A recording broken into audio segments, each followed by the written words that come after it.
क्या पशु को पालना यानी अपने अधिकार में रखकर उसे खाने पीने को देना पाप है?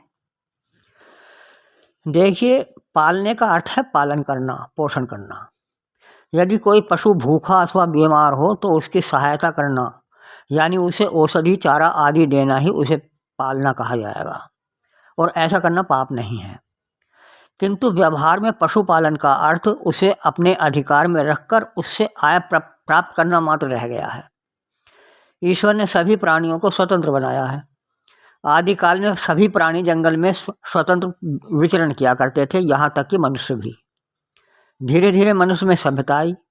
उसने स्वयं के लिए सुरक्षित आवास बनाए, हथियार बनाए और उन पशुओं को अपने कब्जे में कर लिया जिनसे उसे लाभ हो सकता था। यह पशुपालन नहीं कहलाएगा।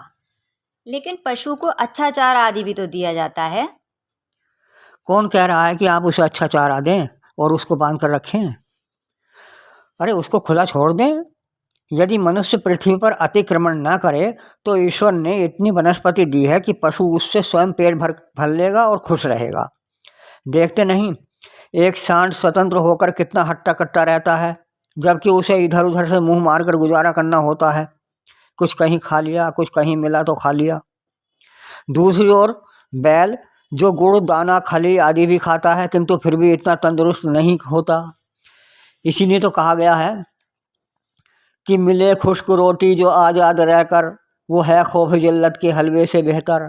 सांड आज़ाद रहकर सूखा चारा खाता है, बैल एक जगह बंद कर कैद, एक तरह से कैद में रह कर के अच्छा खाता है, फिर भी उतना हट्टा कट्टा नहीं होता। क्या आप अच्छा खाना, आवास, चिकित्सा आदि सभी सुखों को किसी के बंधन में रहकर प्राप्त करना पसंद करेंगे? नहीं। वास्तव में पशुओं को चारा अथवा औषधि की व्यवस्था करना वैसे ही है जैसे किसी मोटर वाहन को चलाने के लिए उसमें ईंधन की व्यवस्था करना, अर्थात अपना काम निकालने हेतु उन पर खर्च किया जाता है।